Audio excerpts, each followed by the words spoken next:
안녕하세요. 여러분의 목사 이춘광 목사입니다. 이제 슬슬 올라오고 있는 영상에 피드백을 해주는 분들이 늘어나고 있어요. 정말 감사하고요. 최고의 피드백이라고 생각되는 한 분에게는 소정의 상품 카톡으로 바로 쏴버릴게요. 더 많은 관심, 좋아요, 구독, 클릭 부탁드려요. 앞으로 여러분들이 해주시는 피드백이 온전히 영상에 적용될 수 있도록 심혈을 기울이도록 하겠습니다. 자, 오늘 세 번째 영상에서는 이벤트를 하나 진행하면서 시작할까 합니다. 지금 이벤트 내용을 화면상에서 보고 계실 건데 이 이미지 속에 있는 한 사람을 찾아주시면 되겠습니다. 단톡의 이미지로도 첨부할 테니까 마음껏 한번 찾아주십시오. 자, 지금부터 시간은 5초 드리겠습니다. 그럼 찾아보세요. 시작! 5, 4, 3, 2, 1, 땡! 자, 다 찾으셨죠? 찾은 분들은 첨부해드린 이미지에 체크하셔서 제 개인톡으로 사진 찍어 보내주시면 되겠습니다. 보낼 때의 기왕이면 영상 보고 깨닫게 된 점 한 줄 코멘트 유튜브에 남겨주시면 더욱더 감사하겠습니다. 아무튼 여러분의 시간은 소중하니까 바로 본론부터 들어가도록 하겠습니다. 자, 지난주에는요, 로마서 1장 1절에 등장한 사도 바울이 자기 자신을 어떻게 이해하고 인식했는가 한번 살펴봤어요. 사도 바울은 자신이 예수 그리스도의 종이다, 즉 내 인생 주인은 하나님이다 라고 고백했어요. 자, 두 번째, 바울은 사도로 부름을 받았다고 해요. 즉 나를 이 지구상에 보낸 하나님 계시고 그 하나님께서로부터 살아갈 힘과 능력을 공급받겠다라는 고백이에요. 셋째, 바울은 하나님의 복음을 위해 찜 당했다라고 해요. 즉 내가 힘들다고 포기하고 자살할 수 없고요, 하나님 복음 위에서 살아야 한다라고 고백했어요. 이상 세 가지의 내용을 꼭 명심하고 우리에게 모두 적용해 볼 수 있는 은혜가 있기를 원합니다. 자, 여러분 본론으로 한번 들어가 보도록 할게요. 복음이 무엇일까요? 어디서 굉장히 많이 들어본 말이죠. 오늘은 2에서 7절 말씀 통하여서 복음이 도대체 뭔가 이야기 한번 해보려고 합니다. 제가 예전 사역하였던 교회 중고등학생 여러 명이 너희는 복음이 뭐냐? 라는 질문에 이런 대답을 했었습니다. 에이, 전우사님 그게 뭐예요? 복음이 아니라 볶음이에요, 볶음. 그것도 몰라요? 참치볶음밥 생각나요, 저는. 저는요 김치볶음밥이 생각나요. 그거 되게 맛있어요. 죄송. 아무튼 이 철부지 아그들, 외계인 같은 이 아그들 머릿속에는 복음이라고 하면 참치, 김치, 햄 등등 다양한 볶음밥이 머릿속에 그려지나 봐요. 참 대단한 발상들입니다. 혹 여러분은 복음이라고 하면 무엇이 떠오르시나요? 제일 많이 들어본 말이 복음은 기쁜 소식 아니에요? 복음 그거 예수님 모르겠는데요. 여러분, 우리의 실정입니다. 한마디로 우리는 복음을 굉장히 많이 들었고 가장 중요하다라는 정보는 가지고 있는데 정확히 모른다라는 게 문제예요. 복음을 모른 채 신앙생활을 한다는 것은 마치 이와 같아요. 한 교회 청년들이 하와이로 여행을 가려고 돈을 모았어요. 좋은 호텔도 예약하고 패키지 여행으로 가려고 관광 상품도 다 알아보고 파악을 해뒀어요. 돈도 챙기고 카드도 챙기고 챙길 거 다 챙겼어요. 그리고 인천공항에 도착을 딱 했는데 큰 문제가 있어요. 탑승 거부가 되었어요. 왜냐고요? 여권을 분실했기 때문이죠. 이것을 다시 우리 신앙생활에 한번 적용해 볼까요?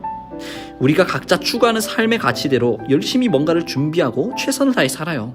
이것이 방금 이야기했던 애화 속 돈도 챙기고 카드도 챙긴 그 청년과 동일한 거죠. 그렇게 열심히 사는 것은 어쩌면 당연하고 중요해요. 그런데 살다가 저 천국으로 가는 영적 비행기에 탑승을 하지 못해요. 왜냐고요? 영적 여권인 복음을 소유하지 않았기 때문이죠. 막상 공항에 갔는데 여권 분실이라는 청천벽력 같은 상황을 경험하는 경우가 한두 번쯤 있겠죠. 그런데요, 천국 가는 비행기는 단 한 사람 앞에 단 한 번만 제공된다는 사실 기억하시기 바랍니다. 그러니 영적 여권인 복음을 먼저 듣고 우리가 알고 이해할 필요가 있다는 거예요. 그리고 실제 그 복음이 내 안에 주어졌음을 인식하고 우리가 믿고 살아가야 합니다. 그리고 저 천국에 가려고 영적 비행기를 비즈니스석으로 딱 안고 여러분 출발하면 되는 거예요. 이 비유가 여러분들에게 적절하게 복음을 설명하는 내용이 되었길 바랍니다. 자, 이쯤에서 혹자는 그러면 그 여권을 막판에 준비해도 되지 않겠어요? 즉 예수님이라는 이 귀한 복음을 나중에 접하고 죽기 직전에 알면 되지 않냐라는 말인데, 틀린 말은 아니에요. 그런데 아주 위험한 발상이죠.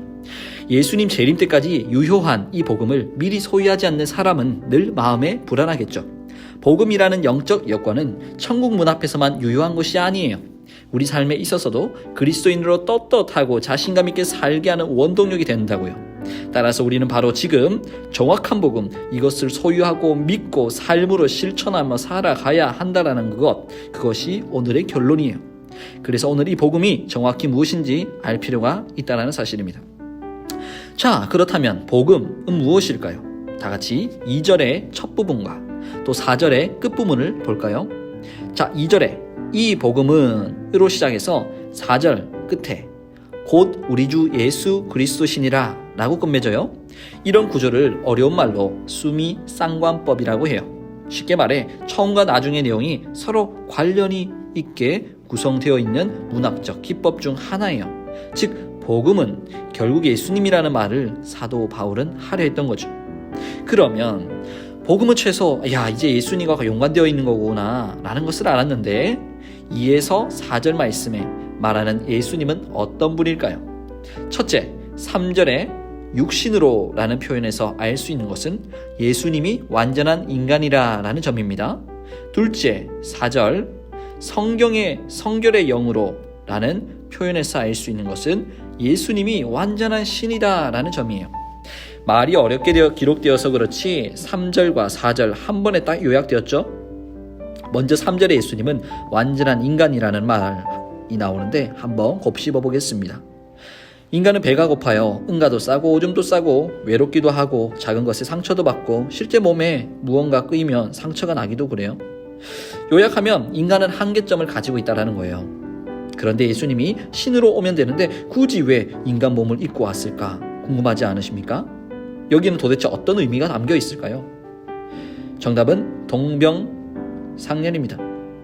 내가 사랑의 시련을 경험하고요. 취업 전선에서 계속 자소서와 이력서에서 탈락되는 아픔을 느껴본 사람이 나와 동일하게 힘들어하는 영혼의 마음을 온전히 이해할 수 있지 않을까요? 헤아릴 수 있지 않을까요?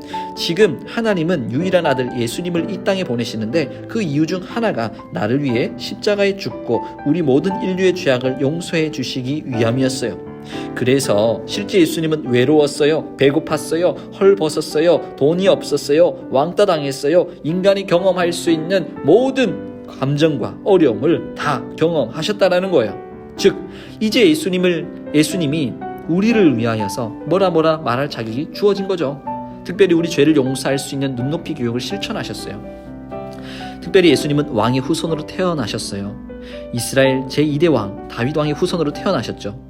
예수님이 죽기 위해 이 땅에 오셨지만 이스라엘을 비롯한 우주 만물의 왕으로 통치할 뿐이다 라는 사실을 모든 사람에게 나타내 주시기 위하여 다윗 왕의 후손으로 태어나셨던 거죠. 3절에 다윗의 혈통에서 나셨고 라는 말이 바로 이 의미입니다. 네, 여기까지가 예수님이 완전한 인간됨이라는 것에 대한 설명이었고요. 그러면 4절에 예수님은 완전한 신이다 라는 말의 의미는 무엇일까요? 먼저 최소 인간은 죽은 자들 가운데서 부활 못해요. 부활했다고 말하면 사이비 이단 교주예요. 미친 사람이 되는 거예요. 조심하셔야 돼요. 그런데 우리 예수님은 완전한 신이세요.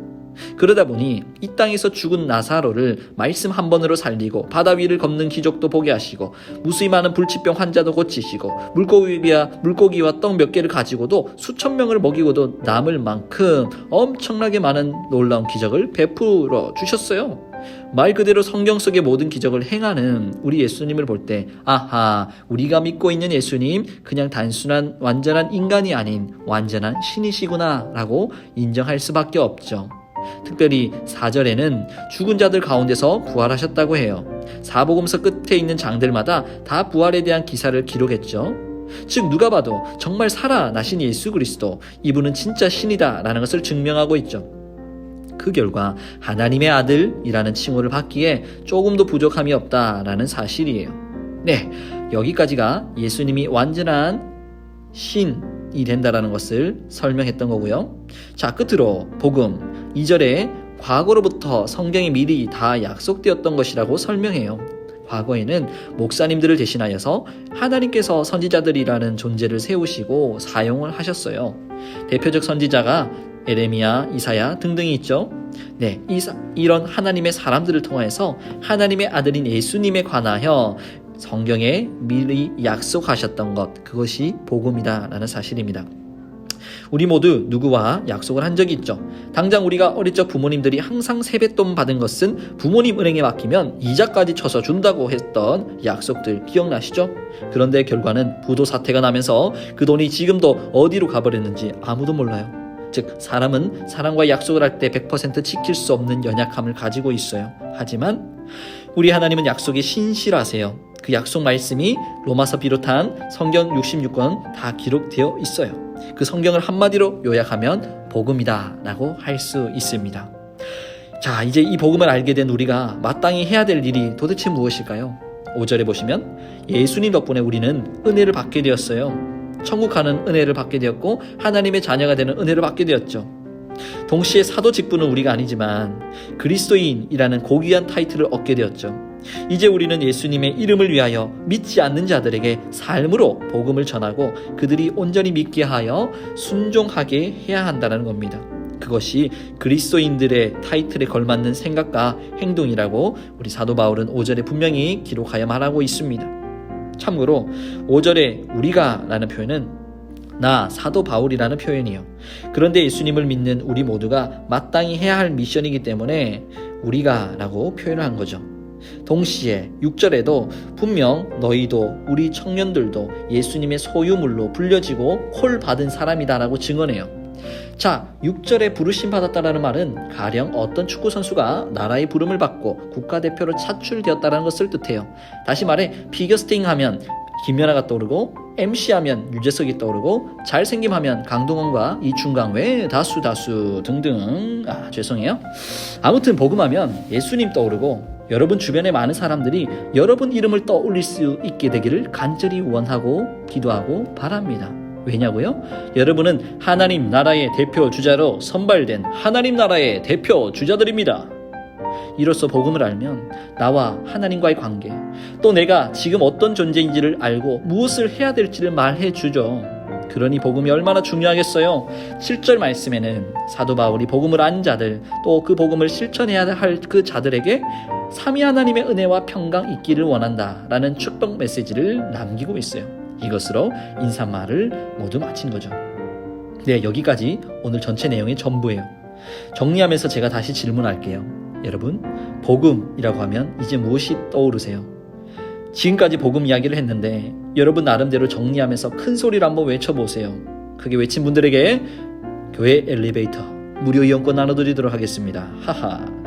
여러분, 네이버 국어 사전에서 복음이라고 검색하면 기쁜 소식이라고 검색이 됩니다.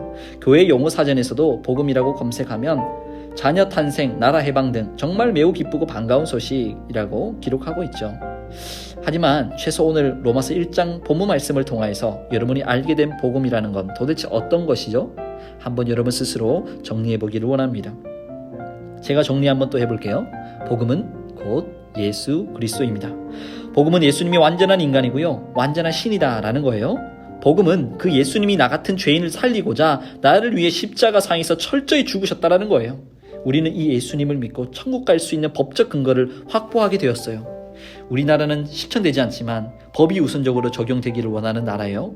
법이 없다면 헌법 개정을 할 만큼 우리는 법 울타리 안에 있어요. 그 중에 죄인들은 감옥에 가요. 감옥에 갇힌 죄인들은 정해진 기간 감옥에 갇혀 지내야 해요. 사형수 같은 경우 감옥에서 지내다가 어떤 날짜에 사형 집행을 당하게 되죠.